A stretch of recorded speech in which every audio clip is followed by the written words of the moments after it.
Hey, it is Noel from the Enduro Bureau. It has been a minute, but we're back with season 2 with Courtney Schmalley and Jared Stock. What is up, y'all? What's up? You guys just made it back to the Med Hat, so here we are, just in time. Medicine Hat, Alberta. Back. Yeah. Medicine Hat. Yep. And guess what I did?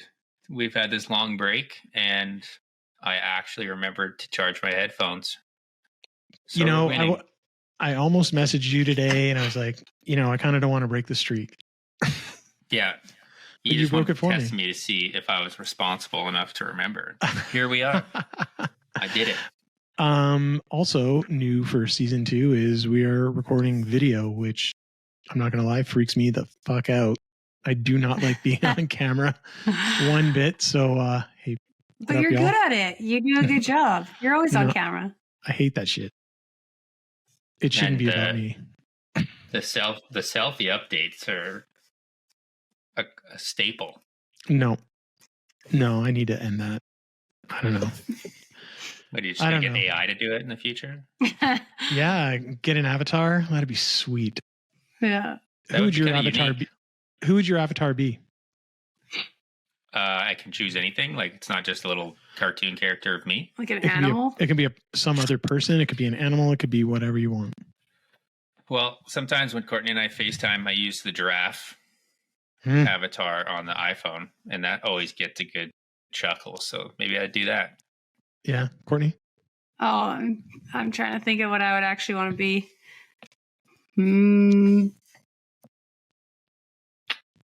Like an owl or something, because I do that on FaceTime.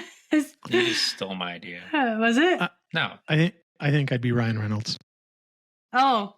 That'd be clutch. Maybe you should be like Tupac or Snoop Dogg. Oh yeah, that'd be sick. Just get like a Tupac one. Nice. Fit my personality.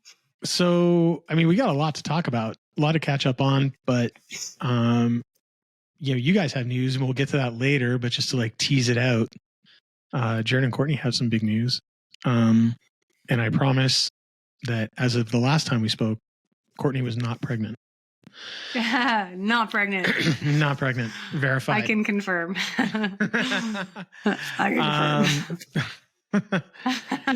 Excellent. So, I mean, since we last did this, we've kind of been all over the place between you guys finishing up the series. Then we all met up in Ontario on the other side of Canada for the Corduroy Enduro, the Canadian National Enduro Championship. Then we jetted off to España for the ISDE, which was sick. My first one. I was so stoked, and I was so stoked I got to do that alongside you guys. At least third wheeling. Yeah, totally third wheeling the whole time. I felt really bad. No, we loved it. It was great. You're very kind. And then back from Spain, we got back like 2 weeks ago. 3 weeks now. Is it 3 weeks? I think it's almost. Just Monday will be 3 weeks. Really? Yeah. Because I've been away in Red Deer for almost 2 weeks. So just over 2 weeks, because today is Wednesday. So we got back on a Monday. I got back on a Monday night. I think you guys got back Monday night too. Yeah. And then quickly on Thursday morning. Thursday morning? No, Friday morning. No, Thursday morning. I can't even remember. Thursday. Yeah. Headed down to Idaho Falls for rounds 3 and 4 of the AMA Endurocross series, which I'm a huge fan of. So I figured, why don't we start there? Because that was pretty cool, especially coming back from Spain from ISDE and pretty pumped up, and motorcycle boot camp for 2 weeks. And I'm not gonna lie, it was nice to see a few different faces. Yeah. That event's cool, for that. Yeah. And then but seeing different faces from you guys in Idaho Falls. we were together a long time. I'm sure it felt nice. We didn't feel that way. What are you saying? It's good to know that's how you feel. You both needed a break? Was I that much? I thought we were best friends. Yeah. So, I mean, it was an epic weekend. Coming into, rounds 1 and 2 happened while we were in Spain. Canada's the robot Tristan Hart won those 2 rounds. Was looking pretty dominating as the defending AMA Endurocross champion. Johnny Walker was very cool to see him there on a Triumph after a quick switch from Beta Factory Racing to Triumph Factory Racing. Had some good chats with Johnny about that. I think it sounds pretty good.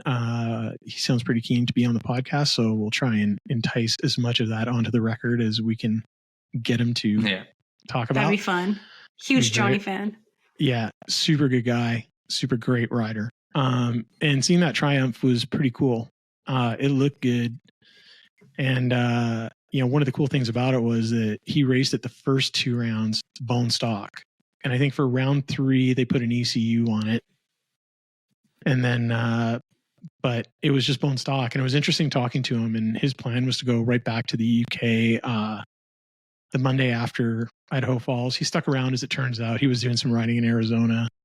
Yeah, just relaxing, having fun. But now he is back to the UK for testing. They've got a factory motor ready for him, it sounds like, from what I understood and from what he was saying to me. So they're going to be rocking that. And they'd reached the limit of what testing they could do in North America without that factory motor. So back to the UK, factory motor to prep for Super Enduro, which starts, I think, the December 14th weekend, or right around December 14th. And I forget where it starts this year, somewhere in Europe, obviously. So really cool. I mean, it was interesting. Like, if you've watched the few raw videos I put up on the YouTubes at the Enduro Bureau official channel, his bike sounds so different, and it sounds a lot like the Euro bikes at ISDE, where it's almost like a turbocharger spool up whine as it goes by. Yeah, which is the gruntiness of the 2 and 4 strokes on the North American bikes that were, or the North American, I mean the European bikes that were in North America. So I'm guessing it's just like engine emission standards, things like that, make them sound a little different. The European bikes, I'm not sure. Yeah, I'm not too certain on that. What would be different there, but I do know what you're talking about. Yeah, because those bikes sounded wicked. I mean, when they were on the test track at ISDE, the first day I was there, or the first day on the test track, I was just like, these guys running turbo? Like, what black magic do they have in their bikes to make them sound like that? But yeah, I think over there for sure. I know their exhaust systems with the FIM sound regulations, like, it's way quieter than what we're used to running over here, and so it muffles a lot, and it allows the bike noises to actually be emitted more than anything. I'm not sure what Johnny would have been running for exhaust. Did he have just stock exhaust on his Triumph? I have to go back and look. I think he might have. I'm not sure. Yeah, I'm 100% sure. I'll have to go back and look. I got some pictures and stuff. I guess those bikes probably, as a result of that, like, they move a lot of air through, and it sounds like there's just tons of air moving through that thing. So I don't know if that's like how they build the air boxes for that noise emission stuff. Yeah, I mean, a lot of those race bikes are not even remotely close to what gets sold anyways. So it's probably, who knows what's going on in there, and they don't have the same rules that we have that the US has as far as homologation rules. So I know that those enduro bikes, if they're on some factory level supportive team, is something that we don't have. Well, it was cool talking to him on Thursday night when I got there, when they open up the arena and you first look at the track and walk around. I talked to him a bit on Thursday night, talked to him Friday during the day and throughout the weekend. And that was the thing he kept coming back to, was that, he's riding so well. He's so happy with the pace of the bike. He was really excited about the bike, with it being so stock, and how he was able to do, because he was running, podiums, and he was finishing really well in the races. But he kept saying, like, oh, my starts are terrible. I can't get a start. Like, this thing, in its form he's like, I just can't get a start. And that's what I need. He's like, my race pace is great, but just not quick enough off the line. I don't know if I can. And the last round, round 4, you knew he wanted it. And he was saying, like, he wanted that. And he said to me the night before, like, I just got to find a way to get a start. And, he started well, all 3 motos, and especially Moto 3, he got the whole shot. And he was like, he was gone. It was really great to see. He went that night. He went 2-2-1 for the P1 overall in the round, and he was pretty fired up. And that was really cool to see. See an excited Johnny Walker who's just happy, really happy. It seems like with the Triumph platform, really excited to be working with them. He had a dedicated Triumph mechanic with him who seemed super switched on. And it was good to see him getting that support, and really looking forward to see what he does in Endurocross, Super Enduro. And it's a shame that he's not going to be around for the last 2 rounds, because he was in second overall. Third overall, I believe. I have to double check. Now I've confused myself. But anyway, he was running up at the front, and could have finished, overall on the podium again, having won the series before and second overall last year. But the big thing that came out of that weekend was round 3, the Friday night, and the third moto, and Colton Haker takes out Tristan Hart on the finish with a pretty big cross jump. So, spicy. Very spicy.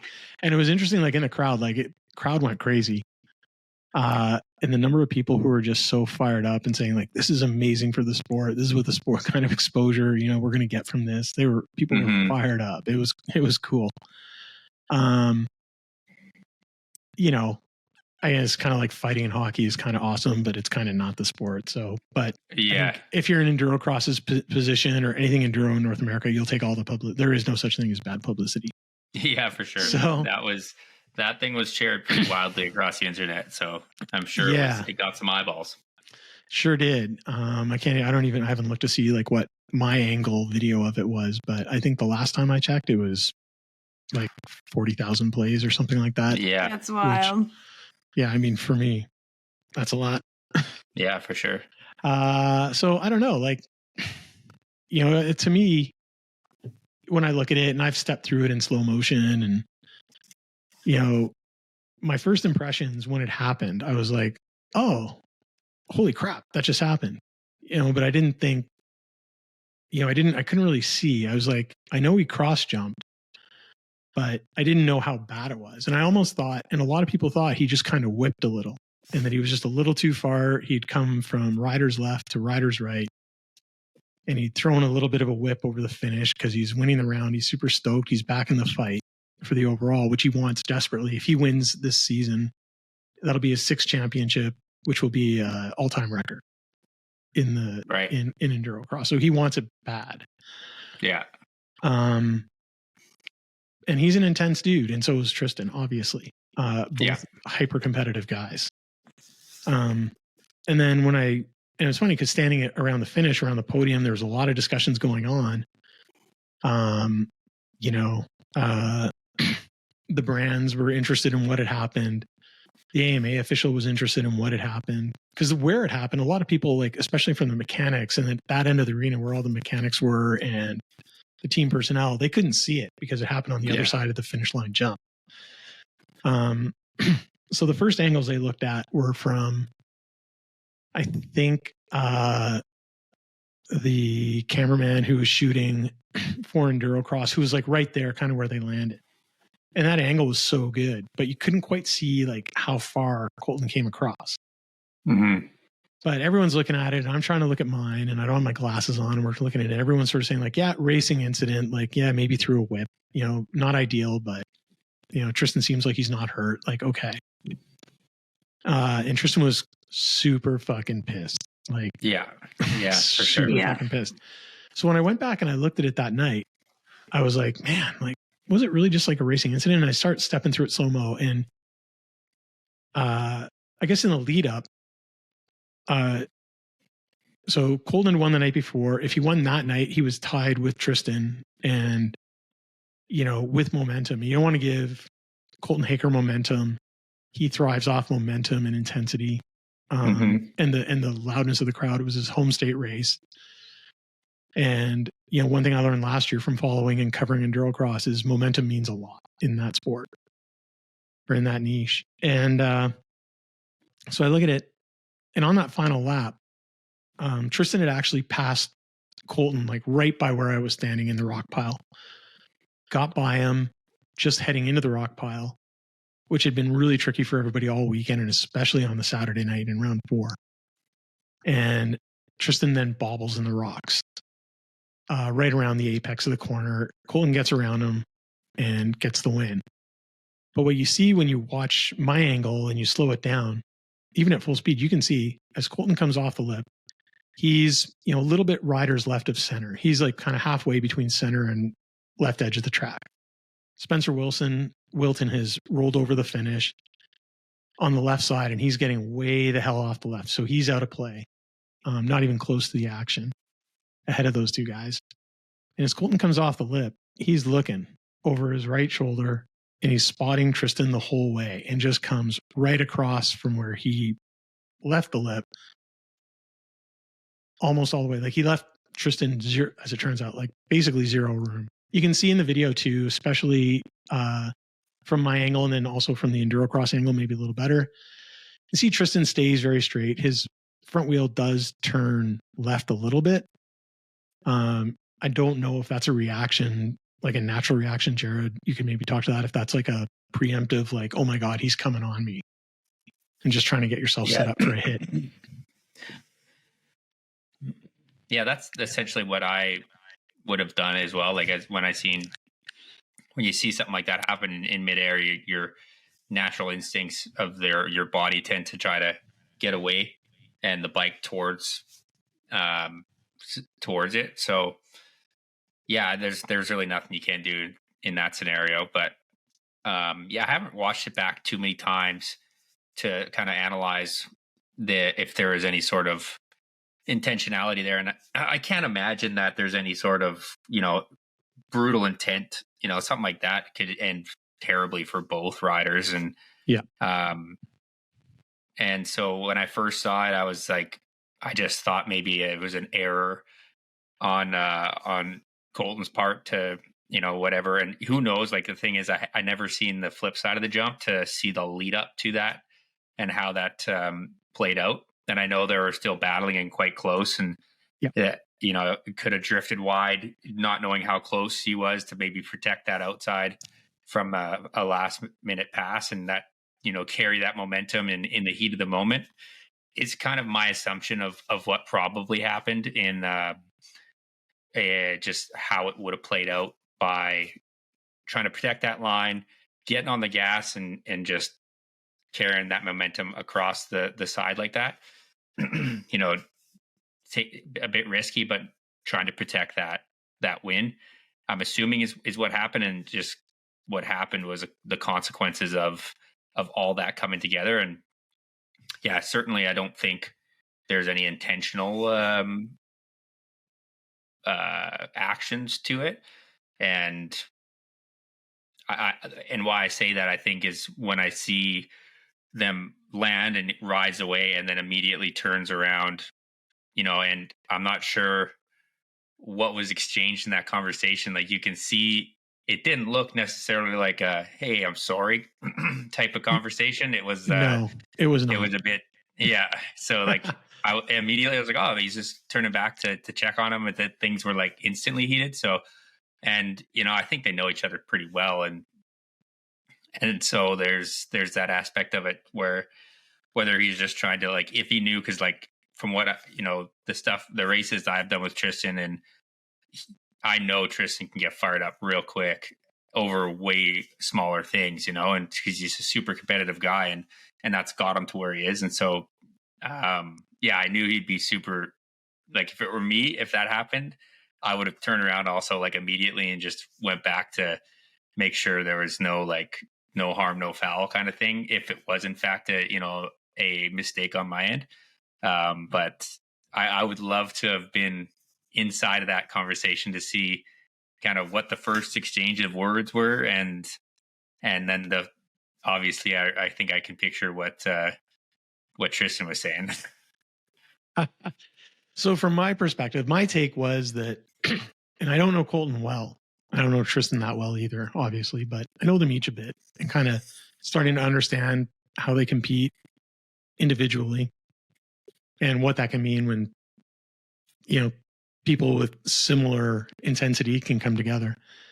I honestly think that in the same way that I watched Tristan try to send messages in races, and especially last year with Johnny, after he came back to sweep, Tristan swept the Idaho doubleheader and then went to Oregon, where I'm going this weekend. And first practice start of the day, he just leans into him, like lays the body on Johnny off the start, like instantly. It's just like a big, intimidation move and display of intensity. I think that's what it was. For me, that's what Colton did, is that he was spotting Tristan the whole way. And in doing that, I'll certainly say that, looking over your right shoulder as you come off a jump, I would guess is going to tend to drift you to the right. Mm-hmm. And I think there was intent to like cross jump him hard. I think there was zero intent to take him out, especially in the air, because, potentially season ending and, potentially career damaging. Right. Mm-hmm. But I think it was a pretty intentional, deliberate move to try to assert dominance and tell Tristan that, I'm back, motherfucker. And I want to win this thing. So, the big question was, what was it going to be the next night? And, I think they both handled it pretty well. Tristan just internalized it. Like he was, I saw him around the venue the next morning. He was pretty low key. He got there a lot later in the day. He was just chilling out with, Brendan Petrie and those guys. And just being pretty quiet. Like, he was just being very, inwardly focused, like he is at a race.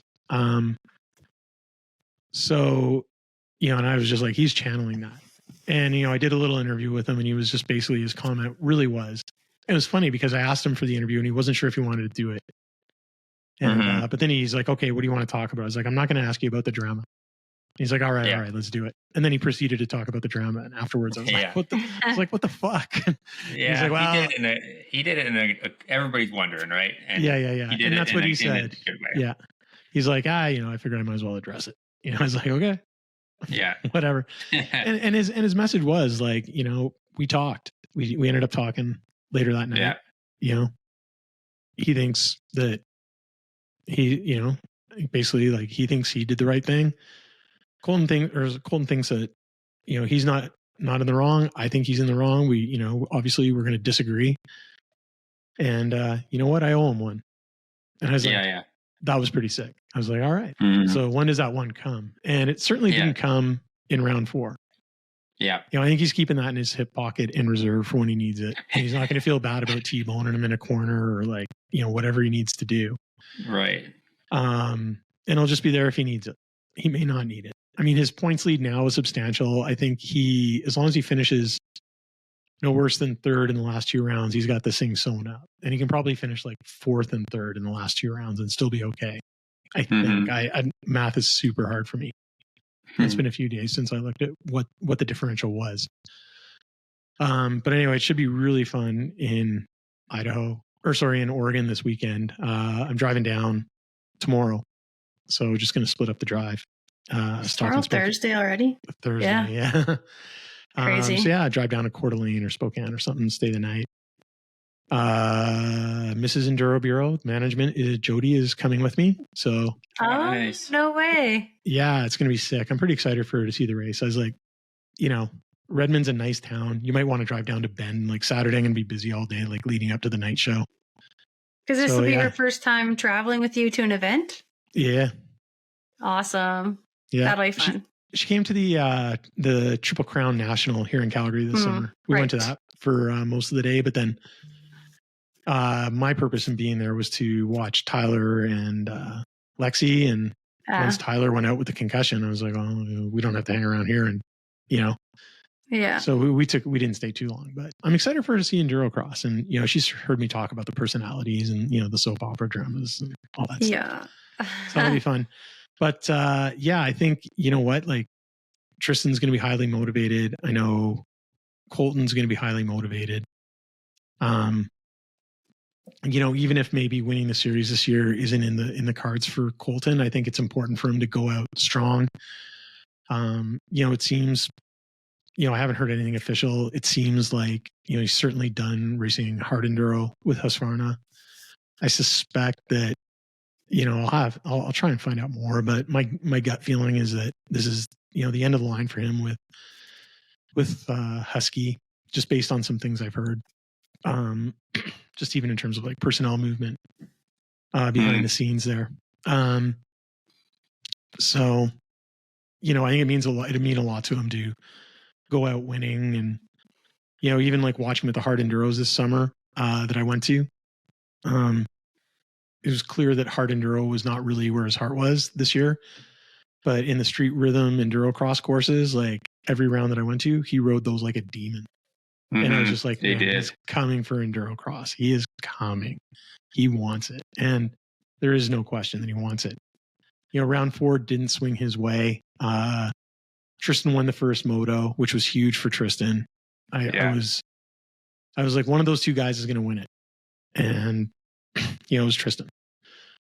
He got the start and he was gone. And then Johnny just rode so strong in second place. Afterwards, when it was all said and done, Colton actually, I think, had the third moto. He actually had it in the bag. And then he had a huge problem in the matrix near the end of the race. Let everybody go. And that was it. And that was, unfortunately for him, I think he knew it. That's probably the series right there. Right. But like I say, it's still going to be great racing. I know the Endurocross promoters, the organizers, whatever you want to call them. I think they weren't rooting against Tristan, but for the series, they were hoping anyone but Tristan, for both of those rounds, and especially round 4. And Johnny was a great win.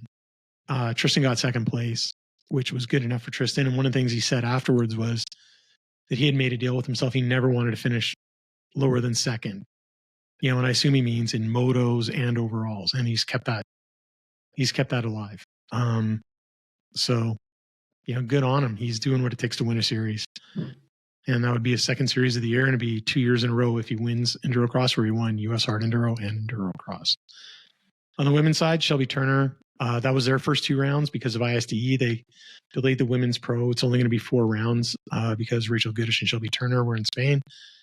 Shelby just dominated. Like, it was, it was a clinic by Shelby, and she's so good at that. And it was really cool to watch her race 6-day tests and then come back and ride Endurocross. And she's just so good at both. Yeah, it's quite that broad skill set there to do that. Yeah, no kidding. It is. And, hey, we could end up, with Canadians sweeping the Endurocross series, which would be cool. And I think I mentioned that'd be the first time ever. That'd be epic. That's pretty unique. It's not something you don't think of Canadians and Endurocross too often. And there's lots of competition and competitors there, but if you were to ask the people around Canada, like, is this possible? It's probably not even close to the top 100 things people would think about. Yeah, I don't think people think about Endurocross too much up here. No. But good crowds. They sold out. They sold out Idaho Falls both nights. I think the turnouts for the first 2 round, Prescott, Arizona, round 2, I think that always sells out. Colorado Springs, the first round did well. Redmond, I don't think it sold out last year, but they got a good crowd. And then the last round is going to be in Everett, Washington. And I believe that one's always a sellout for them. Yeah. So good on them. They got TV deal with MAV TV working. So, it's a great sport. And it was also cool seeing from Canadian ISD. It wasn't just Shelby. It was Gavin Shackley from our Junior World Trophy team and Noah Galper. That's right. Yes, that's right. Yeah. Gavin, I think I have to go back and look at the results. And I should have. Pardon me. I think Gavin picked up a second place. Awesome. One of the nights. Noah was riding really well. And it was just cool watching those guys, like, and how I think they surprised a lot of people in Spain. And I got, I heard people talking about them, like, who are these Canadian kids that have never been here and are doing, relatively speaking, they did great.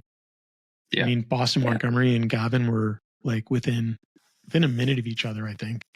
I think only two or three spots between them in the overall for World Junior.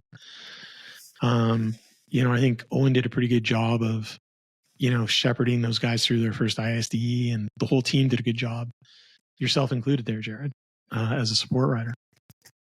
Hey, Yeah. Jared. I was, I'm not sure if we want to transition or not Sure. at this point, but definitely like probably, a little bit on me not paying attention too much on what those guys are doing, but it's really hard because we don't have an enduro series or anything of that like to say, hey, these are going to be the guys that, perform well in this 6 days. So I mean, I didn't have much of an expectation going into it, but definitely just getting to see when I was chasing around, seeing them on the bikes, like super relaxed in the transfer stuff, like handling everything really well, never once freaking out, or it was really cool to see, and definitely was a impressive performance from my point of view on their first time getting after it. And I didn't get to ever see them in the transfers. I only saw them like once or twice, maybe in the service areas, really briefly, because I was out screwing around with cameras and stuff all the time. But the way they handled, I mean, like a first ISDE number one, and with the weather conditions being just so brutal, and the way they got through that, I thought they handled it really well. And they were just like, yeah, hey, we're from BC, we can do this. Like, there's big hills here, great, good, let's bring it on. Mm-hmm. It's raining, okay, bring it on. That was kind of their attitude the whole way, was like, just bring it on, no problem. Yeah. They didn't get too high, they didn't get too low, as far as I could tell, which is hard as like a young rider. And it's hard not to put pressure on yourself. For sure. That's one thing I know I was really bad at the beginning. Like, I set super high expectations, and when I not like crazy high, I was coming into the event thinking I was going to win the thing. Well, but I don't think anyone was thinking that. No, but I always felt like I kind of dive into these little bit of mini slumps when I'm like, I'm just not performing like I know I can. And that's the thing. It's like, you can do better. Just know you can do better, and you kind of get in these slumps, and it's like one thing to be able to just get out of that slump and go like, hey, snap out of it and get after it. Yeah. Yeah, it was interesting. I had some good chats with different people on the team, and there was some of that, like, and I think I was kind of at a couple times I was maybe a safe person to talk to because I'm not invested as a rider. And I kind of got a more like 50,000 foot view, and, and an older guy too. And just talking to some of the younger guys on the team about, how they were feeling, how they were doing, and, where do they go from here? And, hopes, dreams, doubts, all those things. It was really interesting. And that was a pretty cool part of it. And, I guess, I don't know, I could talk all day about that, but I shouldn't. And, those are private conversations, I guess. But all I can say is, like, the people on the Canadian team are so committed. And I mean, just like anybody else at ISDE, but, for a self-funded team, from a relatively small country, population-wise, it was really cool to see the level of effort and giving. The giver factor, was huge. I mean, and Courtney, you're part of that. Courtney, for those who don't know, was on the Women's World Trophy team for Canada, and is your first time riding ISDE. Correct. It was. I attended two to support and watch Jared. Once in France and once in Argentina. So the last 2 years, and then this year was my turn. Woo-hoo. And like, how was it? I mean, like, we got over there, and you guys got there kind of like a half day ahead of me, and you were out walking tests already. But then, I got there Monday morning, we went out and started walking test 3 that was like underwater, or day 3 that was underwater. Yeah. And like, what was that like for you? Is like, you're coming in, you were walking, and you looked pretty intense, and you were looking at stuff, and yeah, the experience is really cool. Like, given the opportunity to go and support and watch Jared before, it was like I came into it not totally unaware what was happening. So it was really nice to go in and be like feeling comfortable, and, I know what to expect. I can already see and play out how the day is going to go. You just go in straight walking tests, and it was good. You're all talking lines and just putting on the miles, like over 20,000 steps a day. But the 2 tests that were actually underwater, Thank God we were saving to walk them to the last day because we were hoping that they would dry up, but turns out they were not. They were still lakes by the end of the week, and they got canceled anyway, so I didn't actually have to walk those two, so that was cool.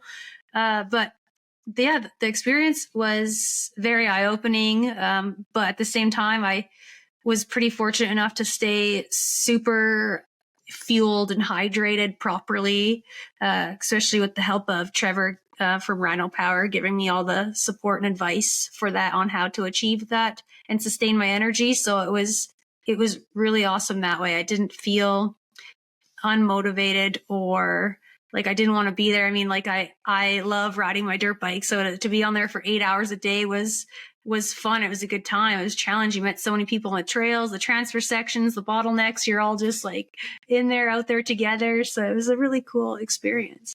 I remember after day one, I was talking to you on the way back to Laline from Salida, and you were just buzzing about like how cool the transfers were and like how beautiful it was. And you were just so fired up. Like, I got to ride through these villages and these bridges and blah. And I was like, okay, so like cool. How cool is it? Like even when you first leave the paddock, you go straight out and you're just like, oh my God, I'm riding through Spain. I go through these traffic circles and we're going downtown and through people's like yards and just, there's cows and you just everywhere through the country. There's waterfalls and the terrain was super cool. Like I wouldn't have been able to see that part of Spain and that sense of terrain if it wasn't for being able to like ride your bike through it.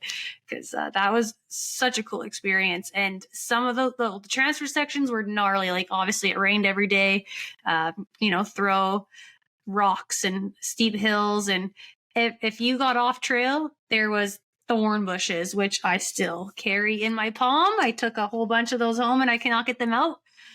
So yeah, that was a neat part of the transfers and seeing all the cool terrain. I got shredded by those thorns when I was like running through the woods to try and catch people multiple times a lap.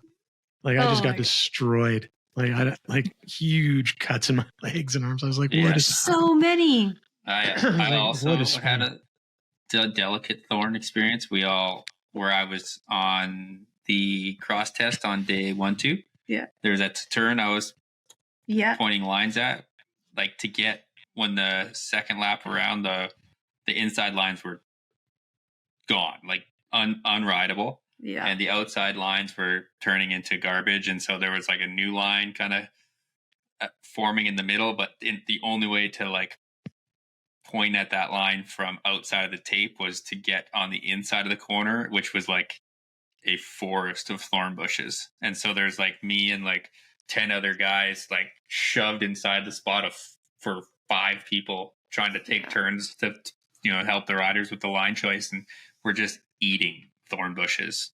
So many, like they're still there. It's crazy. That's nuts. They're just a part of me now. I think I might have one still stuck in my left hand, but it's so deep in there now that it's like, when you pop them out, they're like long. I'm like, holy, these suckers are actually pretty long. I mean, one of the, in terms of the racing, it was interesting. I mean, Joseph Garcia, Steve Holcomb, and Theo Espinasse from France. I mean, what a race up at the front. And then Max Ahlin coming in from Sweden as a junior, like running 4th consistently. I think maybe he finished up P4 overall. Yeah, it's wild. That is unreal. That was sick. And watching that guy ride, I just posted up a picture of him that I took on the day 3 and 4 enduro test where he's, there was a chapel up on the hill. Yeah. And there was like the step downs off of the chapel. After you jump up, step up to the chapel and then step down 2 steps. And some pictures of him from around there. And I was just like, man, that guy was fucking crazy fast. And I knew he was, him and Axel Sem, like just watching what they were doing in Enduro GP this year and what they did in ISDE last year. I mean, they're so talented. And, and it was watching all these guys race. And I think one of the things, Jared, that I talked to you right away was even after the practice track. First day I went, and I forget who I was shooting. Who was there? I think trying to shoot Tyler and some of the other Canadian guys at the practice track. And then started raining, took off back to the paddock, which was really close by. I felt really bad. It started pouring rain and I wanted to get out of there. And so I hitched a ride with some American guys who were driving back, and they were kind enough to let me jump in the back seat and their rental. And I felt terrible because I'd been like, I like to shoot from low. I get down on my knees a lot and to get like really low angle shots. And I was like covered in mud from like kneeling in this cornfield and cow shit and all that stuff. And then as I got out of the car, I saw like, oh, my knees were like rubbing all over the back of the rental car seat. And it was just, I was like, oh, sorry. My name's Jared from Team Canada. Yeah. I felt pretty bad, but I was like, well, peace out. Considering how many rental cars got wrecked, that's probably not the worst thing. Should have got the extra insurance. Yeah, right. I hope they did. Mud doesn't cover that. We dropped our rental car off and they made us go clean it. That's right. Oh, really? I think vacuum that thing. Yeah. But like, so I think it was that day or the second day at the practice track where the Spanish team showed up at the end of the day. Yeah. And were you there for a bit of that? Yeah. I forget. Yeah, that was all the three second of us day were there. when we were, Courtney was up. Yeah, Courtney was riding and trying to build up confidence. I knew you were struggling. And but then, man, the Spanish team shows up and like, holy crap. That was the first time I saw Joseph Garcia ride live. And my God, like, it's like what you see on video is just so true. Like he was dragging his bars like out of every corner. He was so deep in the ruts, and the way he powers the bike out of the ruts and like, launches himself forward over the front wheel. Like, his dick must have been up over like the triple clamps, Yeah. And he gets super far forward. Yeah. And like the way that lets the bike drive out of the power out of those ruts. It was just insane the way that thing would just take off. And that was so eye-opening, like the way he rides on the ragged edge. And then you can see the whole Spanish team is influenced by him. They all ride the same way. I mean, Holcomb rides very ragged edge too, but in a very more controlled, like it was interesting seeing the different styles. Verona too, I thought, like I only got to see him on 2 tests because, he went out after test 3 on day 1, but saw him on the cross test or the enduro test and the cross test 1 and 2 of day 1. And same thing, like just, fast and ragged, but a lot smoother than Garcia, it seemed like. Just watching all those riding styles was mind bending. And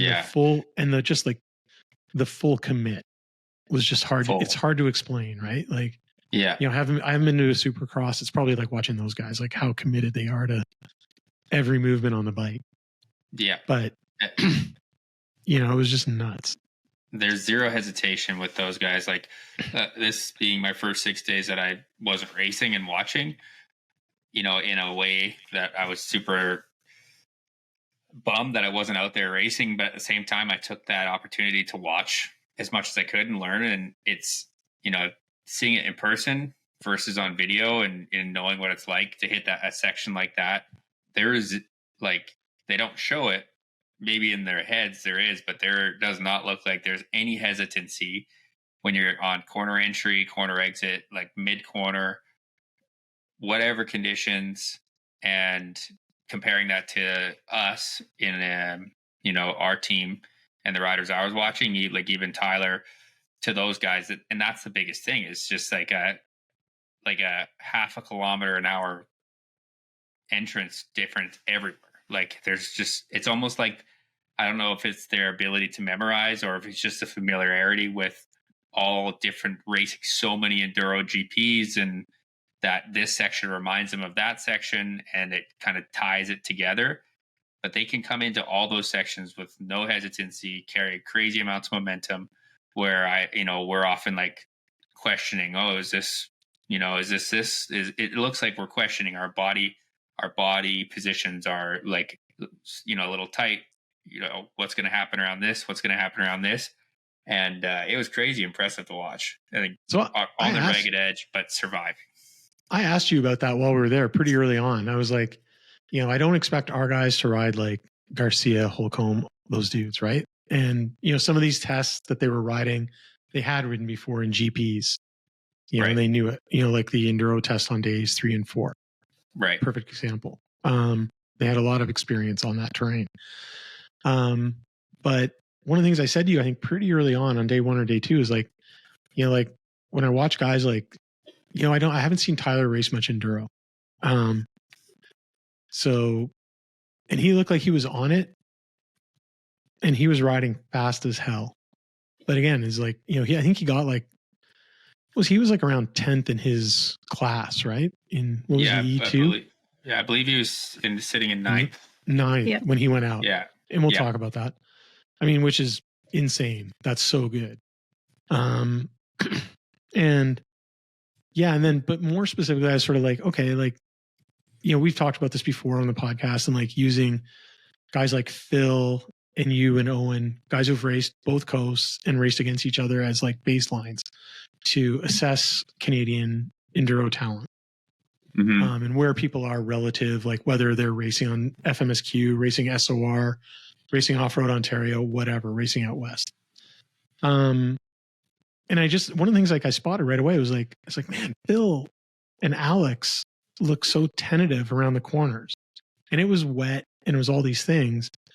I was like when I think of Phil racing SOR, he was like he was like full commit. Like he was making the bike move under him. He was like letting it flow.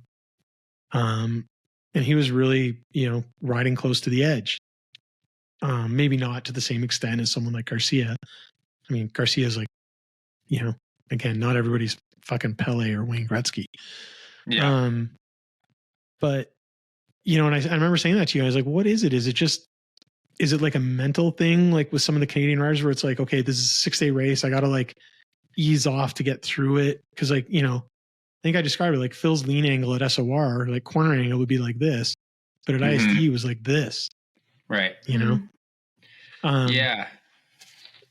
I really do think it comes down to I don't think we'll ever, if it's me talking about me, I don't think I'd ever be able to master the art of memorization to be completely comfortable hitting a corner that fast. But I think you could master the confidence in your ability to hit something unknown that fast. And that's what we're unfamiliar with doing in any of the stuff like a motocross race.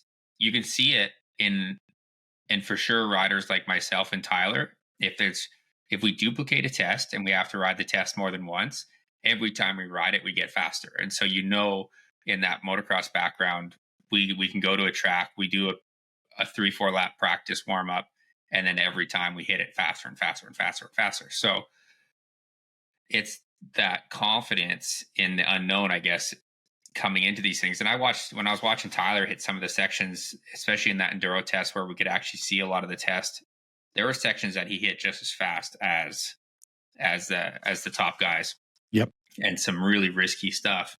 And then there's sections that, and obviously that showed, right? His times were good. He felt good in those tests, but in the comparison, there's just, it's literally like every single corner those guys will hit, there's zero hesitancy. And I think a lot of that comes down to bike setup and that extreme confidence and knowing exactly what your bike does in those conditions is something that I know I don't have 100% of when I ship my bike over there, or if I'm shipping suspension or whatever that may be. Like when we're here, I know what my bike does on my terrain. Like I'm like at 90% confident in that setup and what's going to happen when I hit this section, even if it is. And then when you go over there, for some strange reason, I don't know if it's the atmospheric pressure or whatever, it something changes and it's just different. And then I think the settings, anyways, we could go into a deep rabbit hole on what I really think we need to do with the bike setups and stuff like that. Something we need to work on. But going back to that, like Alex, I've watched race at FMSQs and in a dominating fashion, and on a 125 at this round and his 250F at this round. And there are obviously some repeat tracks over there, but that confidence in what you have underneath you in the sections and the terrain that you're on, he can super aggressive, crazy fast, smooth. And I saw bits of that for sure at 6 days. But it was not a fluent connection from piece to piece, which is fair. Like it's his first 6 days. I'm just, I guess, speaking and gnarly about conditions and all those things, right? Yeah, what we can speak from in an analytic point of view. Yeah, and that's just kind of the missing puzzle piece, and that, that's what we're trying to do. Like, what do you do to become more familiar with that? And then primarily, it's just gate drops in the jargon that we would use is getting more race formats like that, and keep doing it and keep doing it and keep doing it, and doing multiple 6 days in it, and like having that consistency to continue doing 6 days. The more and more you do it, the more you become comfortable. Well, and I think, you said about, and Courtney, I don't know like how this played out for you too. Like, you walk all those tests and then you ride them, and obviously they ride different than how you walk them and all those things. But, Jared, you mentioned like, the memorization skills that you don't think you could ever like get up there with the memorization skills of those guys that are up at the front of the Enduro GPs and ISDE. And I would turn around and argue that that's a learned skill. And that's something that, for sure. Maybe Canadian riders can train on as part of a training, and I'm not exactly sure how you would, but, whether it's like looking at, videos of courses and then, doing memory exercises out of that and just building that out. But Courtney, how did that work for you? Like walking versus riding the lines? Well, yeah, definitely a lot different, but walking it was helpful to like not just go into the unknown. It's like, okay, you're knowing what kind of terrain is this test is going to be, what it looks like, or just bigger obstacles that you might come to. You're like, that are really more important, so that you just didn't feel blinded to it. But because we did repeat tracks, the track changed every time, and we did the same test 4 times in a row, for the first and second day, and then third and fourth day, right? So it changed every time. And I know some of the other guys that are top elite athletes, they have a way different, better setup in the sense of when they're going there, okay, they have someone to help them take care of their meals and all their prep for the next day, and they get to go and check out those tests and sections again the night or the day after, or the night of, for the next day. Do you know what I mean? Yeah. So they get to go see how the track is formed over that entire day. So they're getting a little bit more out of that when they have other more support to help them only think about racing.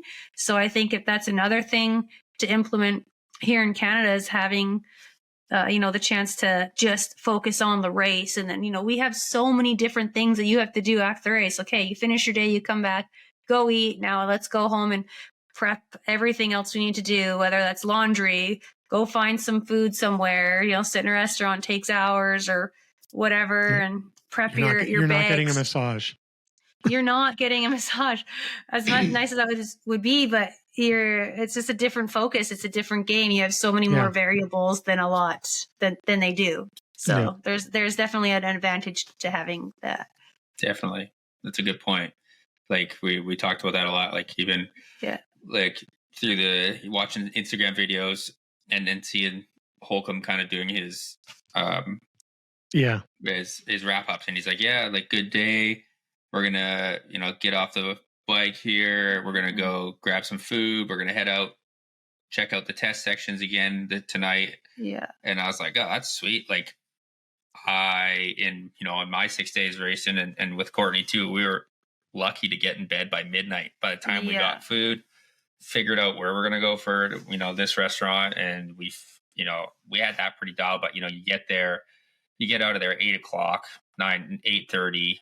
And then you go prep your goggles, get your gear stuff ready to go, rock and roll. It's like, to do it properly is, it definitely helps. Like we got to figure that out. But even like European culture, like one of the things we learned is like restaurants in Spain don't open up till like 8:30 at night. And, the Canadian team found this one restaurant and sweet talked and got them to open up earlier so that they could get in and out a little better. And that was, lessons in the postmortem for next year for the Canadian team and for any team really. Absolutely. But it was funny, like Holcomb, good example, day 2, I got an interview with him and I was like camped out waiting for him. And he's like, hey man, I'll do this no problem. I just need a minute. And he like runs in. And that was something like some of the teams had, was they had rooms around the paddock, like in this big agricultural center. Oh, the yeah. British team booked a room, and they had like a massage therapist in there. And then they had their ice tub set up outside of it at the end of the day. And so he comes out, gets in his ice tub, and he's like, okay, let's do the interview now, which was awesome and hilarious. And but it was like, yeah, no, like he's got all this taken care of. Like, you know, that was it. Yeah. Like they had, you know, and to our credit, like the Canadian support team was amazing.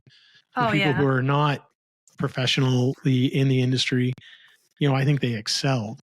You know, and same, like watching the American support staff, like, you know, that's a big, well-managed, project managed machine where they can bring people in and just fill positions. And let's that old Bill Belichick thing of like, this is your job, know your job, and trust everyone else is going to do theirs.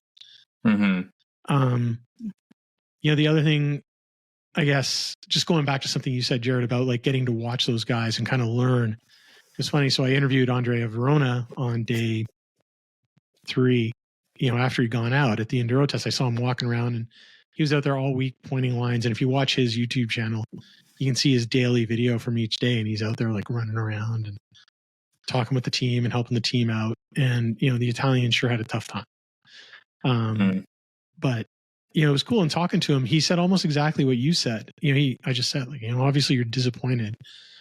You know, what do you take away from what's happened, and like, you know, what's it like to be watching this thing? And he said, you know, he's like, look, like, yeah, clearly I'd rather be racing, and, you know, paraphrasing here, obviously, but he's like, you know, I think it was really smart what he said along the lines of, you know what, like, this is a GP track that I've raced before, and it's a really good opportunity for me to watch and see how the other guys race it.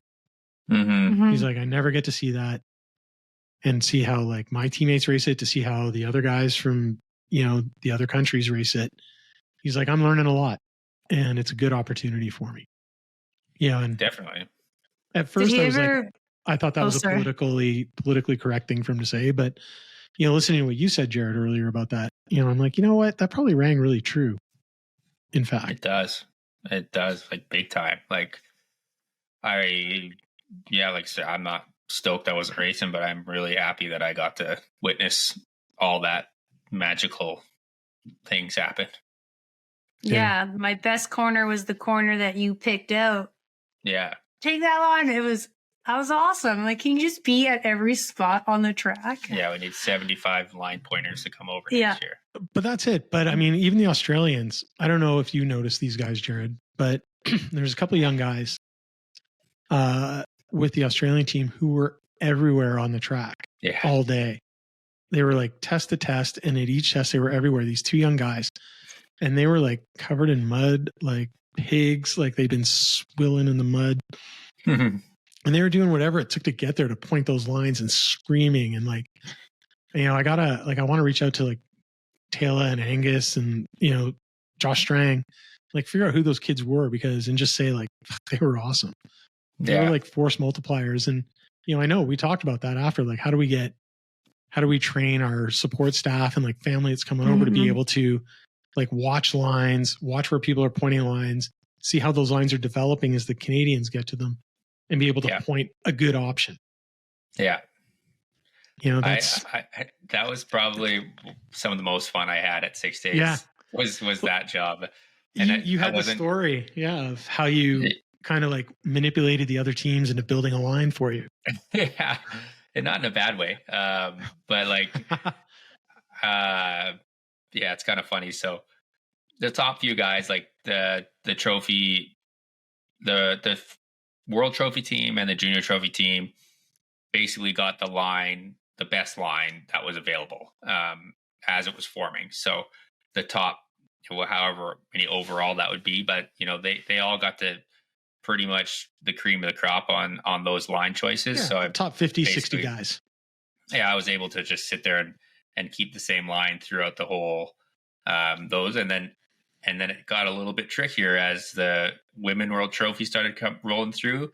That line was pretty much smoked, and so I had to start making a judgment call on whether or not I was going to continue to point to the main line, or if I was going to start, you know, playing a safer outside or what. So, so the Women World Trophy team were definitely the more like where you needed a little bit of thought process to picking the line, and also like confidence in picking that line for them and knowing it was going to be good.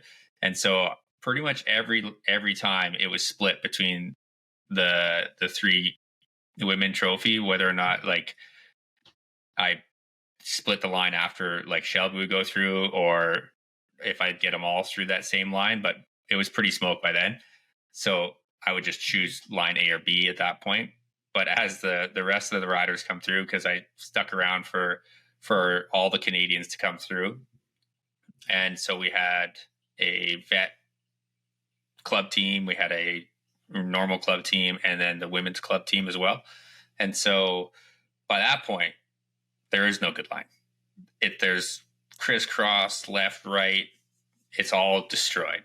And there's lines coming into each other. Like the main line that these guys were choosing, there'd be a big hook in it, and it was just garbage. And so essentially there was no good line for anybody at that point. And so what I was trying to do was, when I knew there was a Canadian coming up, I would get back into pointing lines, and I would be pointing lines for any other team that didn't have somebody pointing lines for them. And I'd point them through the safest line at the time that I could get for like the next 10 people that I knew before a Canadian was coming, so that there was a good line to go through by the time they got there. So just to like, it wasn't like deceitful or anything like that. I was just trying to get a consistent line going through, and I wasn't sending them into absolute garbage. I just get everybody to try to take the same line for a bit so that something would form. Because if you gave no direction, like there was 2 inside lines of that cross test that led into like literally I couldn't even see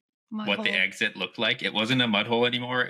I think it was like a straight up like 2-foot the rock ledge. wall. Yeah. Because all I heard was like, oh, and then boom, like frame case every time. And I'm like, I can't even see over the thorn bushes what's happening. I'm like, but you don't want to go there. Yeah.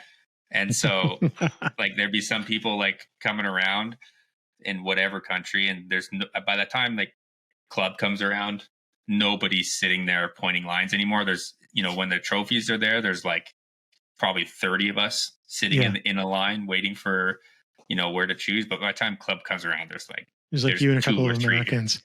Yeah. So, so like a few times I was like, I'd see somebody like just putting along, and I'm like, they're heading towards that inside line, and I'm like, I just give the old wave. I'm like, don't do it. You're going to regret it. And like, or sometimes I'd like, if I had to go pee, I'd run in the bush, and as I'm like not helping anybody, like just carnage ensues. People taking the inside line and frame casing this massive rock that's out of nowhere. So yeah, I thought I was, doing a favor for them by pointing them into a safe, consistent line. And at the same time, it made a nice, good line for when the Canadian crew was coming around. So it was good. I think everybody appreciated it. We've never, I can't say we've ever had anybody at any 6 days I've been at. Oh yeah, you guys did it in Argentina. Yeah. Tyler and I were doing that in Argentina. Yeah, and we're in that water crossing section. Oh yeah. Yeah, Tash and I were there. Yeah, we were trying to yell that was at you gnarly, guys. that one, yeah. Yeah. And that one was really difficult though, because like you're pointing at a body of water, and you're like Come you this really way. have a hard time. You have to trust them. It's like There's the corduroy. Yeah, it's really hard to trust because you're pointing like this line. I could point to the line you see in a rut entrance, and you had to just trust that rut carried into something that was good. But in the water sections, it's so hard. It's just like basically you've got to hit a water section wide open, and you don't know for sure as a spotter in that point whether or not there's a rock there or not. You just saw somebody go in this general direction, and they didn't hit a rock, so you're like, okay, well, try to go here. And I know what it's like on that side of things, so I was still a bit hesitant. But that's tough. It's a tough gig to be able to make or break somebody's day by pointing a line. It's a lot of pressure for sure, but it was fun. I had a great time doing it. I mean, so many standout performances across the board internationally. Brandy Richards and Rachel Archer in the Women's World Trophy, Shelby Turner, P5 Yeah. overall. Yeah, that was so awesome. She had at least one test, if not a couple, where she was top 3. Yeah. I was going through some of like the test by test times and looking at the battle between her and Maria Badia. I always screw up her name. And where she was relative also to Rachel Goodish from the American team that won. I mean, Shelby's just a machine. And like her experience there shows she was so calm and just like deliberate. She looked like she's having a good time, even when she was sick. And the way she was able to just put together consistency in those conditions was just mind blowing. And then, you look back and you say like, okay, well, GNCC, she finished P4 overall this year and she missed the last, 4 rounds. She only finished off the box once, I think, in GNCC for all the rounds she was at. And she won the 3rd round down in Florida in the wet and the mud. So I guess we shouldn't have been surprised by her ability to ride in that kind of condition in Spain. Well, I don't know that anyone was surprised, but, no one should have been surprised at how well she did. No, for sure. I think she actually was not disappointed, but I think she thought right away those first couple of days, even I thought that, she'd be in that top 4, 5, or 3, 4 in those conditions right off the hop. And I know she had mentioned that, and we didn't really have time to talk to many people after each of the days were ending, but yeah, she ended up making some adjustments to the bike, and then like boom, I can't remember what day it was exactly, but she started breaking into that top 3. Mm-hmm. Yeah, like day 3, I think she kind of took off. Yeah. Day 3 or 4 for sure. Yeah. I thought Owen McKill, he's probably the Canadian that rides closest to that European, like full on ragged edge, like way out over the front. We knew that, how far out he likes to get over the front wheel, and over the hub. And, watching him ride was pretty great. I forget what he finished overall. I should have that up, but I mean, he had a great ride. I think he opened some eyes. Yep. I know he was struggling, but he rode so good. We talked about how well Boston and Gavin did. I don't know what your thoughts are on Owen's ride there. I thought similar to what my thoughts on Owen is that he has the ability to light it up at these international competitions, and he's got a lot of potential and that it's continuing to grow every year. And yeah, he had some get-offs and some, fixing bikes in service areas, some major damage type things, but it just kind of, to me, it shows that he's willing to push that edge. And again, maybe we, need to focus on a little bit on just seeing what sort of setup maybe allows us to get a little bit more rowdy like that, and, bring it back and not have those huge get-offs. And but yeah, kudos again. Like, he had some big get-offs. Oh, was it day 3 when he smoked the front end of his bike, or that was day 2, I think. Day 2, yeah. Wow, jeez. I remember. It was on that cross test. Yeah, and then on the because I remember on the final cross test 2, so cross test 2 and test 6, 5. Yeah, whatever the last test of the day was. I was in the field that day where those cross tests were. Cornfield. And the cornfield right by the paddock, and infested with spiders. It was so gross. Whenever somebody went by, if I got roost, I was like brushing spiders out of my hair and stuff. It was like, wow, what am I doing? It's like, I hate Spain. Which just in the moment, it was actually, Spain was fabulous. But, he came by and I was like, what is with his bike? It looks really different. And I was like, oh, he's got no fender. Like, Yeah, broken fender, ripped the shroud off. Yeah, broke his radiator, headlight off. Yeah, like he was a mess. Yeah, that was hilarious. Yeah, no, he did great. I'm really, really excited for him and proud of what he's accomplishing there. I look at someone like Owen. I look at Tyler. And, you think those two guys, if they could somehow find a way to get over and race a GP season, like the progression those two guys would make would be insane. I think Shelby would do so well at it. Yeah. Like where she races with Rachel and how well Rachel did there, where she races with Maria, how well Maria won the thing this year. It'd be amazing. Is it feasible for a Canadian women pro or any Canadian pro to get over there? It'd be really hard. I mean, and not without some sort of team support. You need a team. Yeah. Cade did for a little bit. Yeah. Yeah. And I think there's a really bright future for Canada. And I mean, if you're talking North American, I mean, like the US just shreds. I mean, their men's team, their junior team, their women's team, just unbelievable to watch those guys ride. And even like Cody Barnes on the US men's trophy team, stepped in last minute and just destroyed. He was so good. Josh Toth in his first trophy team ride was unbelievable. Like I saw him have a massive get off at the second enduro test on day 3. Like I looked over and just caught out of the corner of my eyes. He cartwheeled off his bike, like where they come out of the woods, where everybody was hitting that rock on the right side of the track. And like seeing sparks come off his bike as it hit that rock and him cartwheeling down the track and just got back on and hauled. Johnny Gerard, like unbelievable to watch those guys ride. And the way they can find the way to translate how they race GNCC, NEPG, US Sprint,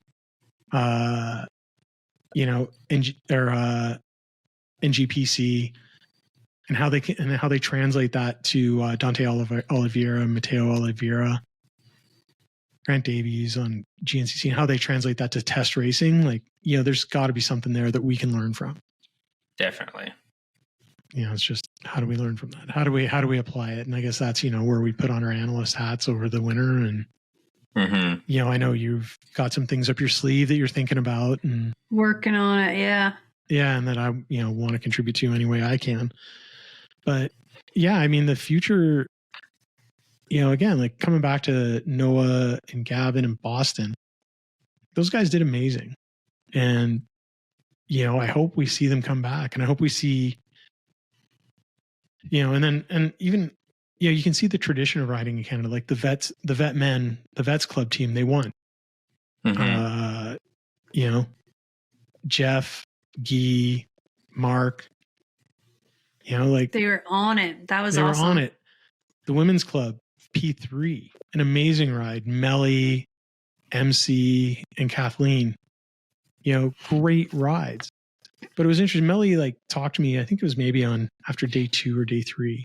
And she's like, one thing that she wanted me to talk about as we do the podcast and we talk about enduro in Canada and North America is that, she was like, I'm having a ball. I'm so glad I'm here. And like, but she's like, I'm a mom, like, I'm 30, 40 years, however old she is. I forgot what she said. And she's like, it shouldn't be me on the club teams. Like it should be like the young ladies coming over. We got to find a way to support them to come over and get that experience. Yeah. And, and I just think like there are so many fast women and young kids in Canada that, we could start loading up club teams if we could just find a way to get them that experience. Yeah, for sure. We've got to develop a bit of a program or a big program to figure it out. I mean, we've been doing the same thing for so long. Obviously, we're growing, but not at a massive exponential rate by no means. No. Like we've been doing 6 days, or I guess I've been doing 6 days for 12 years. I've been involved with, doing 6 days, and our program has altered.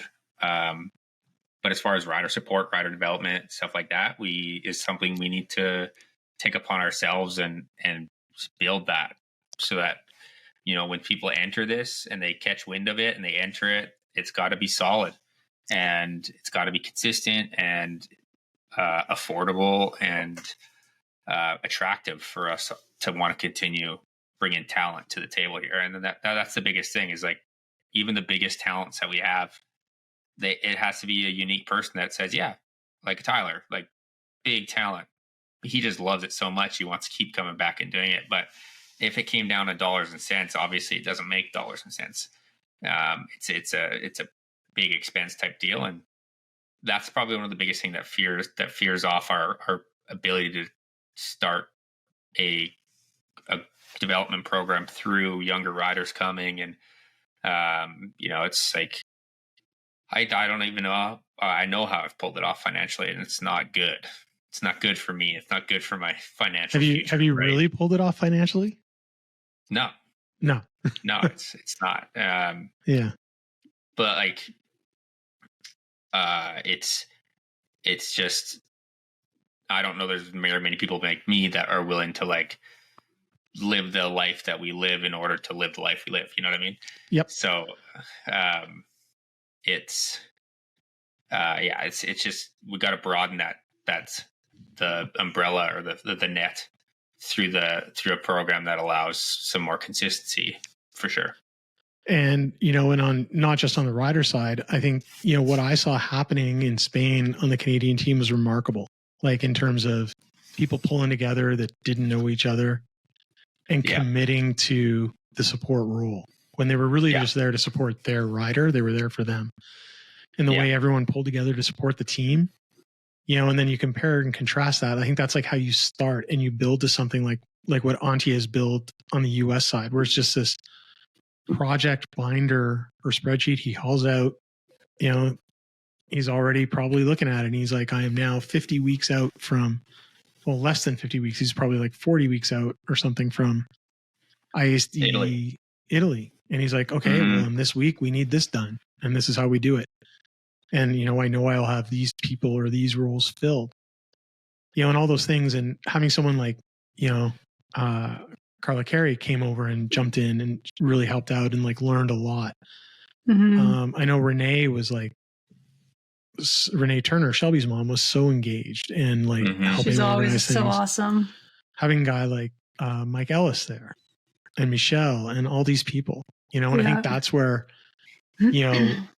maybe that's a pretty achievable thing, is to like take that momentum for next year and turn it into something that's a repeatable, and it's the foundation of giving riders the ability to ride to their potential, is having that organizational platform behind them or foundation below them. Mm-hmm. And there's a lot of different ways to improve things, but like I think, I think there's enough fast youth in Canada that are probably interested, that, maybe that breakthrough in national team progression on the enduro side of things it's possible. Mm-hmm. So Jared, I mean, you had one of the coolest stories, like most unfortunate yet coolest stories of all. And this is one I've kind of been teasing with people and telling people about. And like when I was telling people down in Idaho Falls last weekend, they blew their mind. Oh, yeah. And I was thinking about it even more today. So I was watching Andrea Verona's videos, and I was watching the cross test from the morning of day 4, the first cross test. And he was like, they were filming right at the finish, and I was swinging around to see if I could see anything happening that was related. So why don't you take it away? Wouldn't that happen something if we seen it on the YouTube video later? That's the guy. Hey, that's the. Oh my God! That's my bike, and not me riding it. So the way I was like, I'd been seeing you all week to that point, and you were busy, and we got chances to talk here and there. Like we had a good chance to hang out a bit on day 3 on the enduro test, and that was cool. And then I saw you, and I was like walking up to you after the cross test on the morning. I guess maybe after the trophy men went through or the junior trophy went through. I can't remember, probably actually after the trophy women went through. And I saw you walking up, and I'm like, hey, what's up, motherfucker? And you were just kind of like down. I was like, oh, you must be tired, and it's been cold and wet riding the support bike. And then you're like, oh, my bike got stolen. Yeah. It was a bit of a gong show up until that. So day 1, 2, 3, I didn't do too much chase riding per se. I was just ripping around on the bike and getting to time controls, special tests, pointing lines. We had no, strange mechanical stuff that I was really worried about. So I just kind of started just moving back and forth to tests.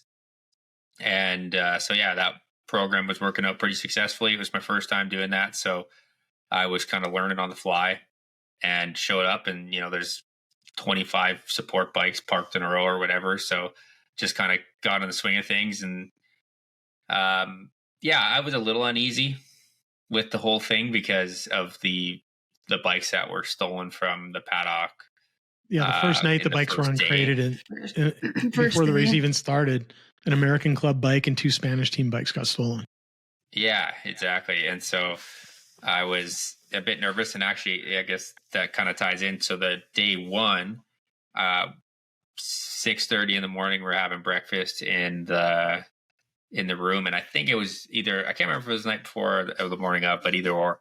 It was kind of last minute where I was like, I really wish that I had an air tag. I followed through on my plan to throw an air tag in the bike, and our teammate Jeff had overheard me. He's like, "Yeah, I got one for my luggage if you want to throw it in your bike." I was like, perfect. So I ended up zip tying a air tag inside the airbox and hit it up a little bit. So anybody that's familiar with a bike pulls the airbox cover off, you can't just see it sitting there, kind of thing.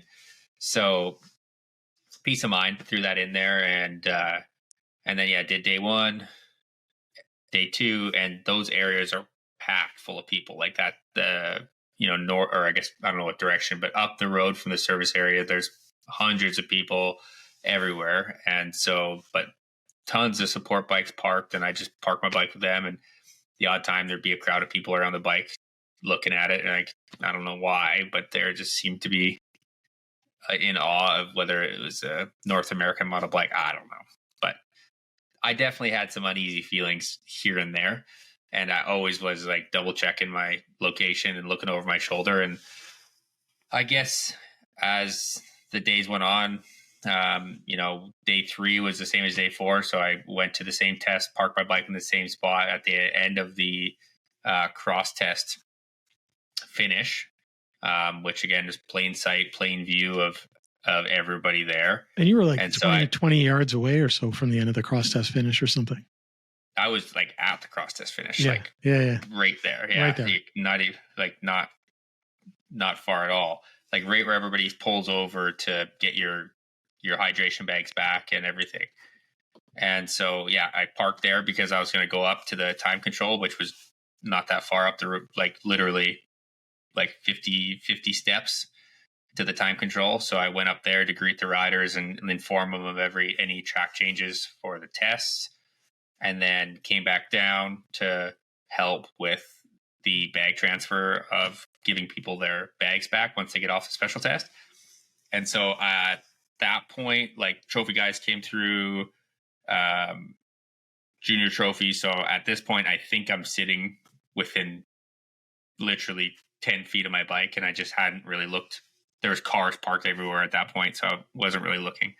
And then once the women's trophy came through, I was going to jet down to the next test, and I literally turn around and walk 10 steps to get back on my bike, and it's gone. And I literally looked around all over the place, and I was like, did I forget that I parked it somewhere else? Like, did somebody back over it, like pushed it into the woods? And so again, I just remembered that I had thrown that air tag in there. And so so the air tag, I didn't register it to my phone. It was still registered to Jeff's phone. So once I got a hold of Jeff and eventually got the air tag shared to my phone, like an hour later, the air tag showed up in the exact same spot that I had the bike parked. And so I was a little bit baffled. I wasn't sure what to think. And the air tag wasn't updating it said last updated like 10 a.m., which was at this point was like 11:30 now. Like by the time I'd been waiting for finding Jeff, and like an hour and a half had gone by. And so somebody had just got on the bike, started up, and drove away, and no one knew the difference, that it wasn't me on the bike. Nobody was familiar with my bike at all. So they had your helmet too. And they took my helmet and everything. Yeah. And I didn't know at that time, but bike like right across the way, which was literally parked in a lineup of bikes, was also stolen, which was one of the Austrian chase bikes, at the exact same time as my bike. And so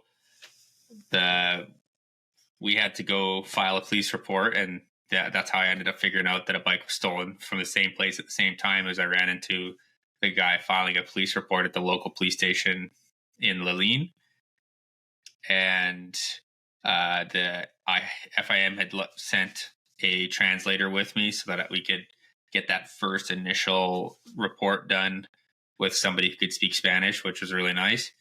And that was probably 2:00 ish, somewhere in there, 2 or 3 o'clock, that I went and got that all completed.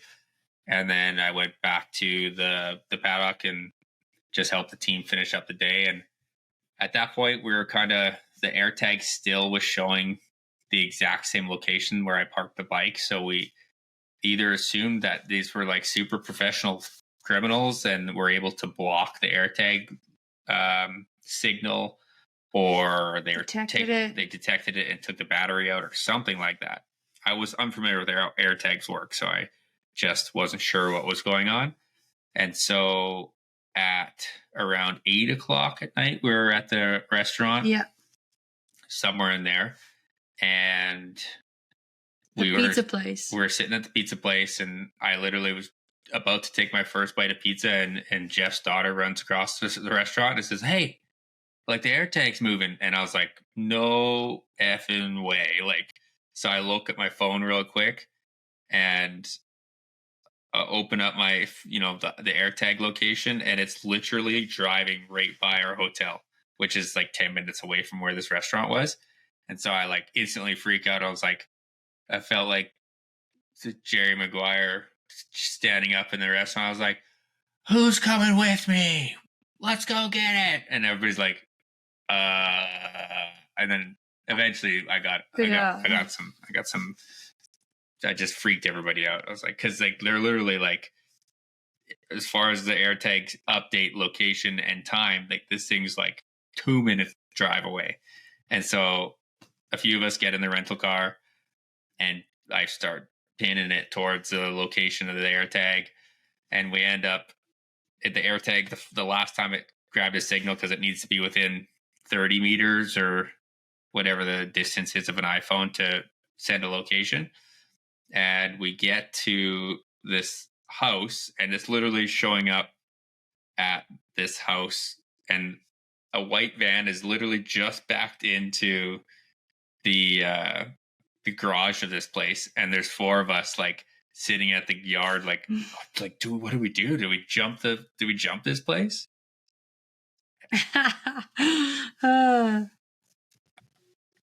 Noel, you muted your mic.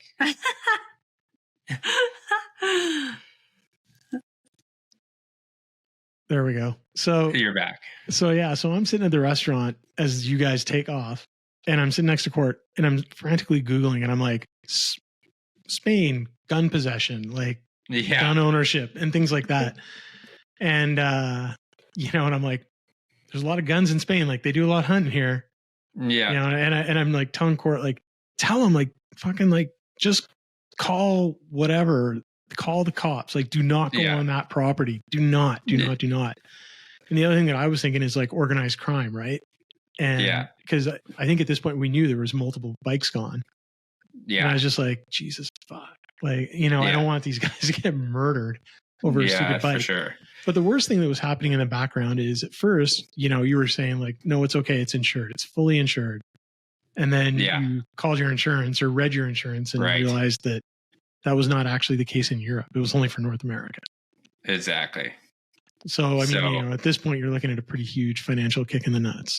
Exactly. I'm like 10 grand out of pocket. And that's when I was literally just reading that on while we're having dinner.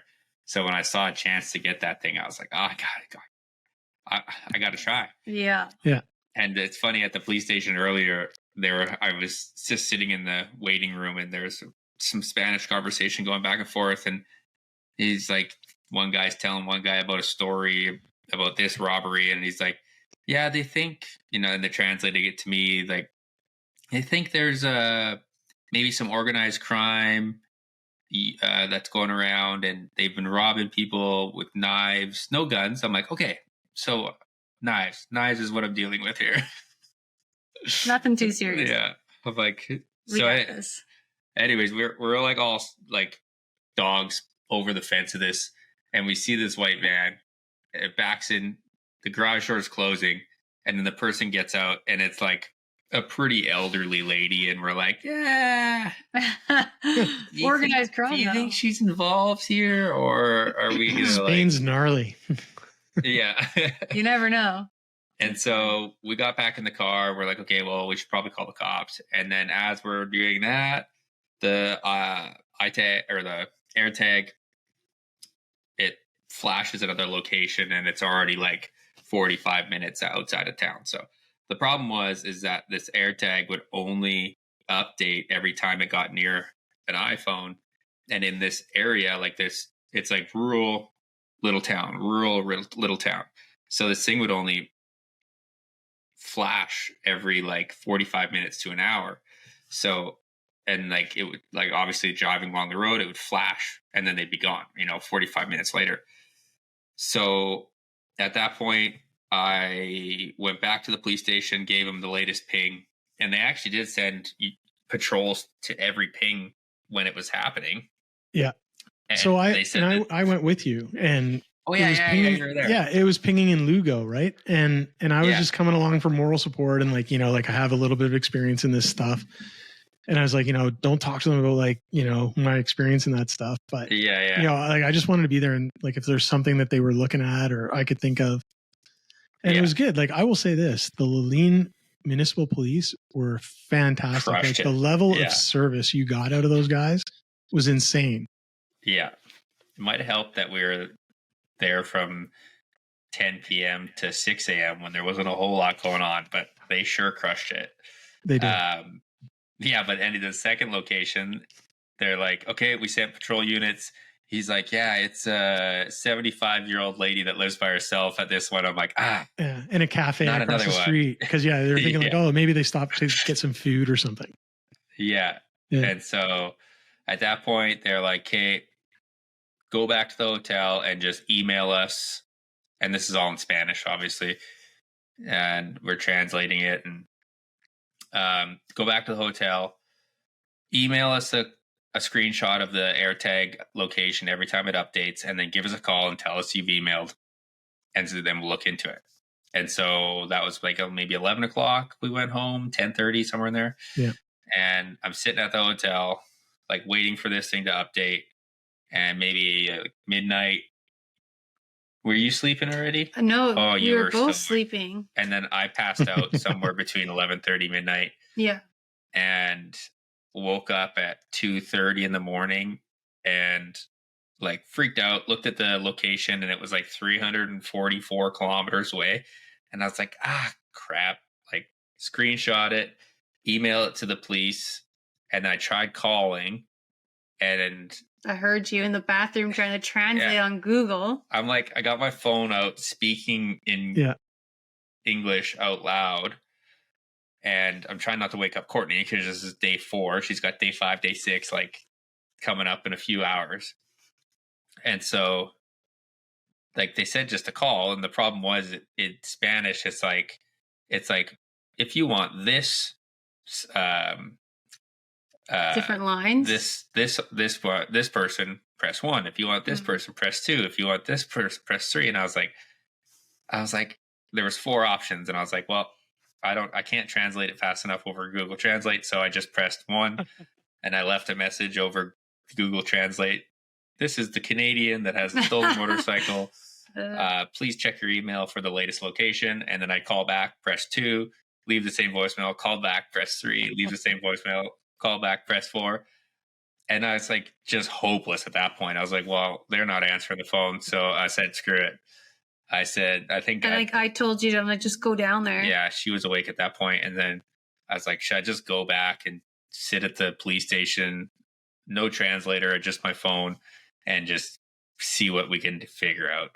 And so I went back at like 2:30, 2:45. I drove back to the police station, had Google Translate up on my phone, rung the doorbell. They opened it up, and I just like, hola, put my phone near his head, and he's like, see, and then came in, and then we sat down back in the office. Luckily, again, it was 2-3 in the morning, so there was nobody around, and I could just sit in the office, and I just stayed there. And every time the AirTag would update location, I email it to him, but I'm sitting right next to him.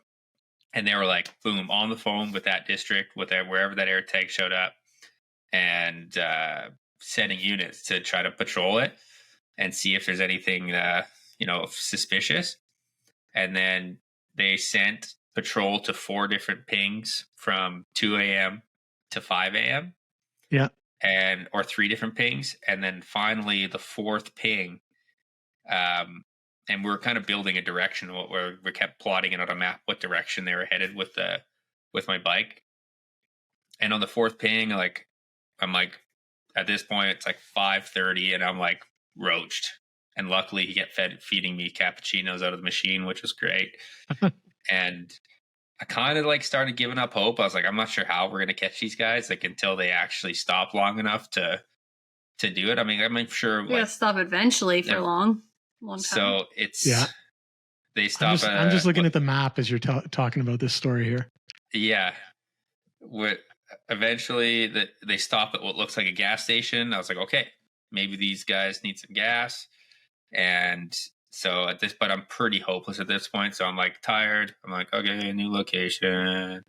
Turn around, show it to the cop, email them, and he's like, and then I like correlate what gas station it was, shoot him an address, and then he like gets on the phone, gets some more. I think they sent a couple patrol units to this gas station, and it ended up being like a truck stop. Like in Europe, they have like all these Repsols are super nice with the restaurants and all this parking for semis and whatnot. And so they get to this one, and they're like, call back right away. They're like, hey, look, there's a lot of cars parked here, so it's going to take us some time to, like, there's probably like 20 semis parked in a line. So I'm like, oh, is this thing in a semi truck? Like, what is it? And they're like, they asked if I knew. I was like, I could guess a van of some sort. Like, I don't know for sure, which was a mistake. Like, never give information that you're not sure of, because probably skewed what they're looking for. And then, like 10 minutes later, they call back, and they're like, asking a couple of questions in Spanish I couldn't quite understand. And then the officer I was working with just turns to me, gives me a thumbs up, and I was like, no way. We did it. And he's like, yeah, we found your bike. And I was like, yeah. And like, he's just confirming the VINs. And I was pretty stoked at that point. So this was like 6 a.m., 6:30. He's like, all right, like, we've got it. And they call back, and they're like, oh, there's like 2 or 3 more bikes shoved in the trunk of this car and in the back of this trailer. And I was like, oh, no way. Like, these are obviously the people that have been, thieving bikes all week.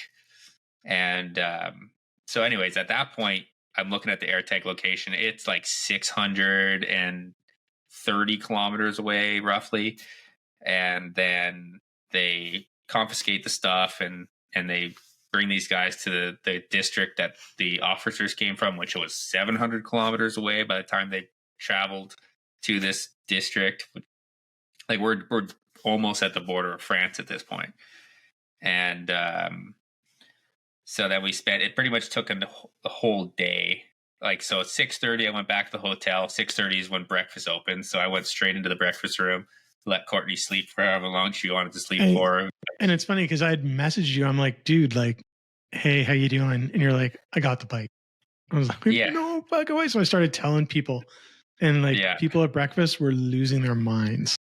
Yeah, there was literally, like, when I got back to the hotel, not everybody was quite up yet, but there was still like a couple empty bottles from like the night before. A couple, like, I was like half tempted to drink the last bits of beer that were in the bottom of the bottles that were sitting there. Celebrate. From Jeff Ryan's story time, evening story times. Yeah, exactly. So like, it took us like, that's another day to get it back. Yeah.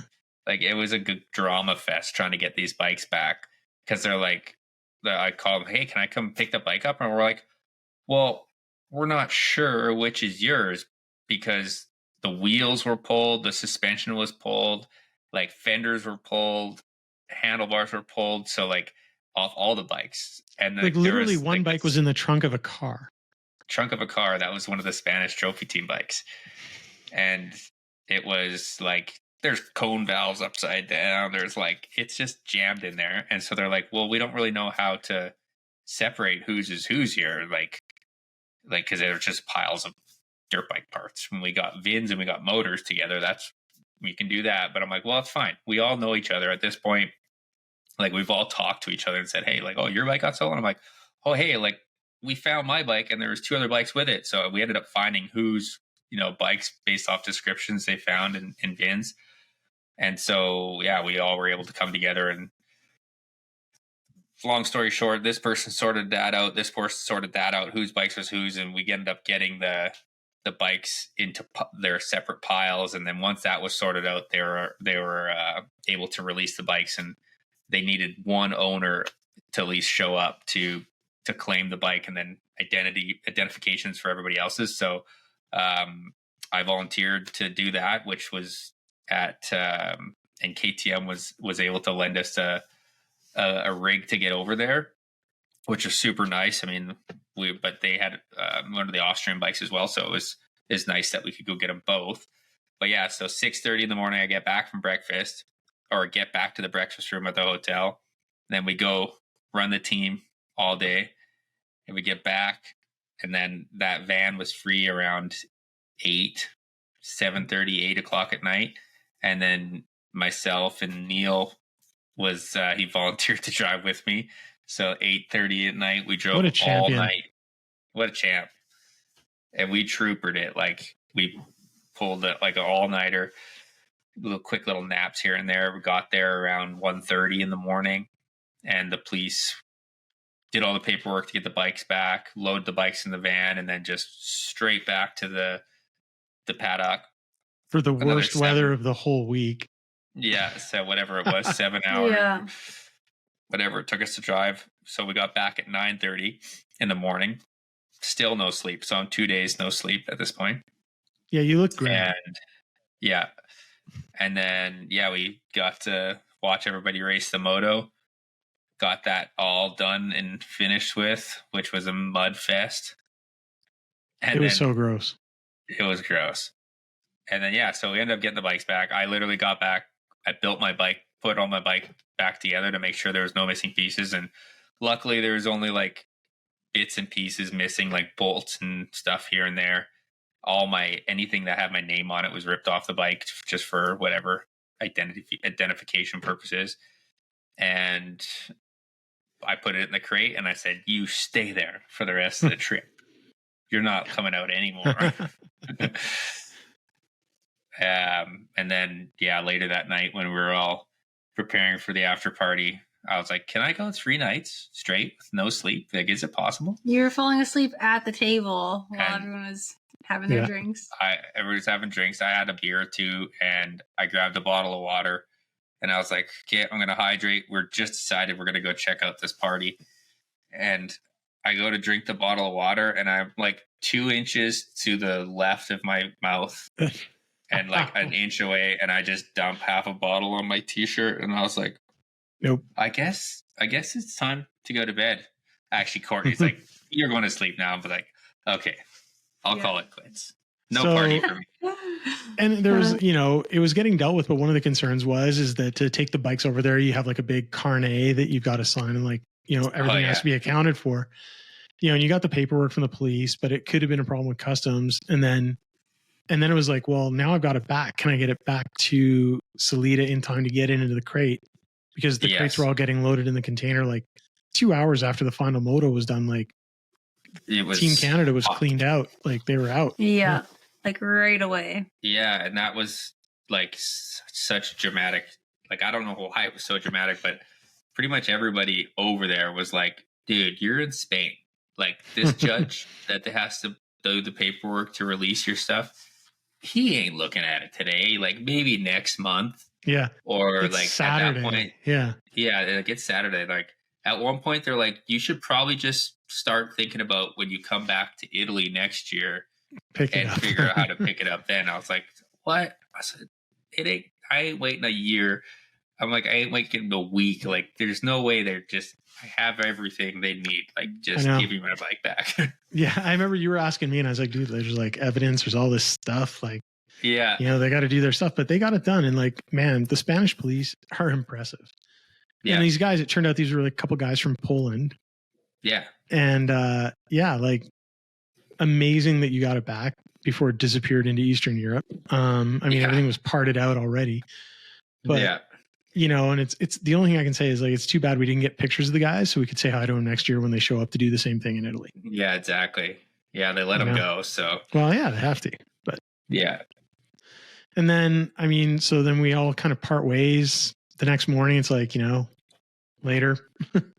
Yeah. And you know, I'm heading to Madrid with Shelby and her family and Riley, and you know, we didn't even talk about Riley McLean. We'll talk about him another time. But yeah, trooper. Yeah, the grittiest ride maybe in 6 days. Three broken ribs on like day one. Poor guy. Finish that thing, man. Like never timed out, never needed a restart. Yeah. Insane. And just even talking to him on the way back to Madrid, we shared a ride, and like he was suffering so bad. Yeah, it was comical. So Riley McLean, like, cheers to you. Like I kept joking, like if we had one of those like construction helmet, like big chain NHL things, like he's the guy on the Canadian team who deserved that. Yeah, he broke a lot of ribs. Yeah, just so everyone knows. 3 ribs and finished 6 days of ISDE. So and like the X-ray on those things were like they're displaced, like they're apart, broken and displaced. Gross. Yeah. What a guy, like hardcore. So so then you know, we part ways. I head down to Madrid. You guys head to Porto, and then you know, I met up with the McKills. Yeah. You guys are hanging out with the McKills, and then you know, I get back to Toronto. You know, I'm messaging you guys, and like, you know, I was kind of hoping maybe we would overlap in Toronto, and you know, we didn't. I mean, maybe we technically did, but. And then I don't know, was it the next day that you guys posted? Like, I didn't until like the Tuesday or Wednesday. She was embarrassed. Whatever. So what the fuck happened? We're on video. Oh yeah. So you can show it. Yeah. Why don't you do you have something to show us, Courtney? Yeah, I got a hair stuck on it, but there's like a Spanish thorn. Aww. Yeah. So we had went to the water in Porto with Owen and his girlfriend Jada. The ocean, with all the rocks. It was beautiful, but it was nighttime when we got there. That just clued in. What? Did I miss something? No, it's just the water. It's like, oh, it's the ocean. The ocean. Oh. And all the rocks. Plus one more. Well, yeah. Zing. We were there the night before with Owen and Jada, and we were just like, it was nighttime, so we couldn't really see much. Well, we could still see pretty good, but anyways. Not enough. Jared kept on saying, he's like, oh, we should come back here in the morning and get a coffee. We'll be up really early. You'll come back out here. I'm like, why do you want to come out here in the morning? But it just like seemed a little odd. No, I mean, like, you're going in the water. I was like, yeah, maybe he does actually want to come out here. Like, yeah, for sure. It's he knows I love the water. So we went to the water the next day. You make it sound like a tub. No, the water, the ocean. Which was really cool, that place. But the night before, anyways, he was outside while I was waiting with Owen and Jada. We were just getting ice cream. And I was like, what are you doing outside? Like, why are you just on the phone? And then he's like, through the windows, like, calling my mom. And then I asked him after he was done on the phone. I was like, oh, what are you doing? Oh, I was just on the phone. I was like, okay. It just seemed weird behavior. But anyways, then the next morning we came back to the water, the ocean, and he popped the old question. Did he do a good job? Did he do a good job? Yeah. Dude, we were like up on the rocks, and I was like, she's crawling all over the rocks, and I was like, I'm like, get down here. I was like, stay still. I'm in flip flops. I can't get up there. It's dangerous. Well, he knows that I want to climb things, Yeah. so it just the whole pursuit of trying to make that happen was way more difficult than I thought it was going to be to get the timing right. And he was nervous. oh yeah, of course, everybody's nervous, but to get the timing right, and it ended up like I did not want it to be last minute, and it ended up being like absolute last minute. Yeah. And so, because what the plan was, I was already texting with Phil when I was lining up these flights, and I was like, "Hey, dude, like, if you are flying in here, like, we're gonna land in Portugal. We're gonna jet up the coast. We're gonna find like I'm spending like weeks in advance. I was like looking at all these locations along the coast on the drive. And I was like, oh, if we can find a really cool spot to stop at, like, I'm gonna get it done right at the beginning of the trip, so I don't have to." Like, done. like just don't have to think about it as much, you know, like not that it's a bad thing to think about, but I just wanted to get it, you know, in there. So I wasn't like, who knows what happens during this week? Who knows if I get my bike stolen? Who knows all this stuff, you know? So that didn't work out because it's like, it's raining the day we get there. And I was like, wow, do I want to do it in the rain? Nah, like that seems anticlimactic. So let's push it. And then I was like, did you think about doing it on the team photo days when I was taking pictures of you guys, like Courtney was holding you up, and did you thinking about doing it there? No, that one didn't include like that would have been sick. That would have been sick too. It crossed my mind a little bit. What I was gonna do was, you know, and then I was like, okay, I didn't do it when we landed, so I was gonna like do it at like if there was a cool spot, a special test that we had to walk towards or something like that. And then that there wasn't really like nothing special like in those areas. No. And so I was like, okay, I'm gonna do it at opening ceremonies. It's gonna like after opening ceremonies, I'll get the group together and we'll like go like to this cool building somewhere. Could have done it on the stage. Oh my god, you would have made the FIM highlights. No, they would have kicked us off so quick. Remember how quick he was like, all right, get off the stage. That was funny. So my last plan was like, okay, opening ceremonies downtown Santiago, like it's gonna be beautiful. There's gonna be like a cathedral, like and they canceled that. Really cool. And then like I'm like, okay, I'm like getting a little bit nervous, and then all of a sudden the Sport TT app comes up. It's like, or whatever, whoever told us. It's like, oh, opening ceremonies has been canceled and moved to the paddock. I was like, for fuck's sakes. I was like, I'm not doing it at the paddock. Like, I don't want to do that. And then so I postponed it again. And then I was like, okay, it's going to have to be the drive back to Portugal. And then I was like looking at all these places along the beach. I was like, oh, this should be really cool. And then Owen randomly texted me. He's like, hey, we're going to be at this place at the Holiday Inn. And we're walking down the beach. I'm like, oh, perfect. And so we ended up getting away a little bit late. And I was like, okay, I got an hour a day late by the time I get there. And then that hour of daylight was chewed up with hotel booking issues. I will take the blame. Like, really, I do this. Oh my god. So we messed up the hotel booking like twice. Yeah. And so we're sitting in the parking lot of the Holiday Inn trying to get a room when all we had to do was walk in and get a room, but tried to do all these ways. And so I was making it complicated. Nothing was working. And then I was like, by the time we got out to the water to walk for the first time, the beach, and we're hanging out with Owen and Jada, and I was like, hey, this will be perfect. Like, so I wasn't sure I was going to do it at night. It was dark, and it was like you couldn't see the ocean really, but you could hear it. It was super gnarly and rank. And then I was like, this will be really cool. They showed us pictures of what it looked like in the day, and I was like, this is it. This is it. And so that night, I made the phone call to her dad just to make sure if I did end up doing it randomly that night. And then I was like, yeah, okay. We didn't get to see it in the daylight. I said, I know you'd really appreciate seeing it in the daylight. Let's go out. We had to be at the car place by like 10 a.m. No, like 9:45 to return the car. Something like that, yeah. So I'm like, okay, we got to wake up. Breakfast is at 7. We got to get to the beach. We got to check this beach out. And I got to get this scheduled in, haul ass to the car rental place. So Let's go. I got a proposal to do. to the airport on time. And like, it ended up being like literally the very last 30 seconds I had left on the beach to get it done. Oh, by the way.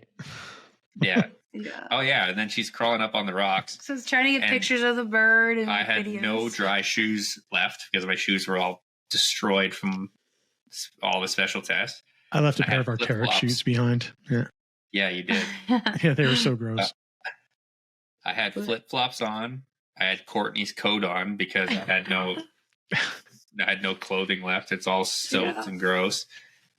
And this whole time, I carried around the ring in my backpack everywhere I went in Spain. Like all my chase riding, everything I had in my backpack because you never know when I was going to do it. I had to. The night we went to dinner, like in downtown Salida, in front of the cathedral, and you guys took the night. I got the nice picture of you guys. Like that crossed my mind. We had a photographer about that. I really was I was trying.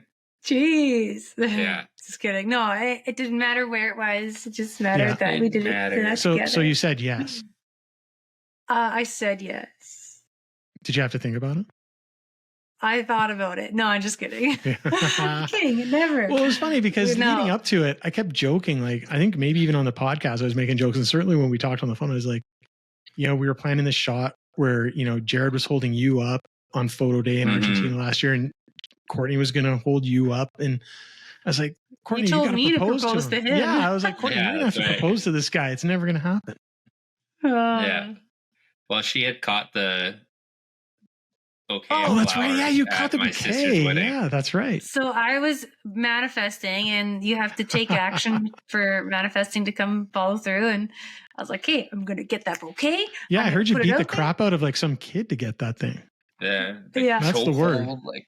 Yeah. Just like throwing elbows. I jumped really high to grab that. Like 2-inch vertical. 2 inch, yeah. Oh my God. So guys said yes. It was a beautiful ending to a wonderful couple weeks. Finish for 6 days and get to focus on spending the rest of my life with my best friend. Yep. And if I wouldn't have got my bike back, I probably wouldn't have proposed. I would have had to trade the ring back in to pay for the bike. Yeah, I would have got a hose clamp instead. Yeah, here you go. Sure do love you. That would have been okay.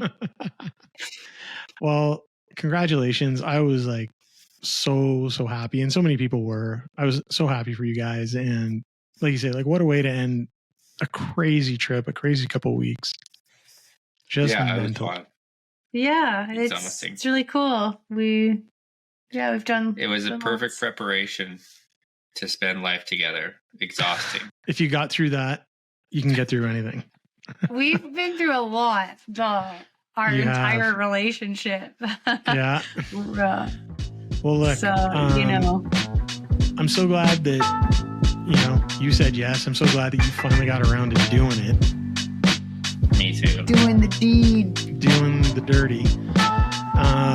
And I'm so glad we're back doing season 2 of the podcast. And it's on video. Woo. Excellent. It is. Next time we'll be more prepared with we'll work on our backdrop. Yeah. Whatever. Well, look, good to see you. We'll talk more this week, and looking forward to getting going with this thing again. Thanks, buddy. Episode 2. Peace out, dogs. Thanks. Bye. Ciao.